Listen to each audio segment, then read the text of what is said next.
కేసీఆర్ అంటే నిజానికి ఏ తెలంగాణ వ్యక్తి కూడా ఊహించలేదు. అంత పోరాటం చేసి అన్ని చేసినా కూడా తెలంగాణ వస్తుందో రాదో అనే థాట్ అప్పటికి కూడా ఉండే, ఆ భయం ఉండే వాళ్ళందరికీ కూడా. తెలంగాణ వస్తే అసలు మా జీవితాలు తెలంగాణ ఇట్లా మారుతా అని కూడా ఎవరు అనుకోలే. తెలంగాణను ఇట్లా చేయాలి అని అనుకున్నాడు కాబట్టే ఈ రోజు తెలంగాణ ఇట్లా ఉంది. అది కేసీఆర్ అంటే. నిజాం కాలంలోనే కరెంటు చూసిన తెలంగాణను ఉమ్మడి రాష్ట్రంలో చీకటి చేసిండ్రు. ఇది ఒకటి గుర్తు పెట్టుకోవాలి ప్రతి ఒక్కరు. ఇక్కడ చూడండి, నిజాం కాలంలోనే కరెంటు చూసిన తెలంగాణ ఉమ్మడి రాష్ట్రంలో చీకటిని చూసిండ్రు.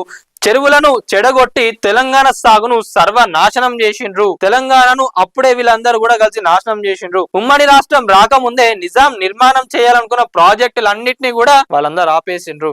అందుకే తెలంగాణ ఇంత ఎడారి అయింది. ఆ ఎడారిని కూడా ఈ రోజు అక్కడ మనం ఏదైనా చేసుకోవచ్చు, ఏదైనా పండియచ్చు అనే స్టేజ్ కి కేసీఆర్ గారు తీసుకొచ్చిండ్రు. ఆఖరకు నిజాం సాగర్ కు సరైన మరమ్మతులు చేయలేదు. ఎన్నికల సమయంలో ఓట్ల కోసం, సీట్ల కోసం ప్రాజెక్టుల పేర్లు శంకుస్థాపనలు చేయడం జనాలను మభ్యపెట్టారు.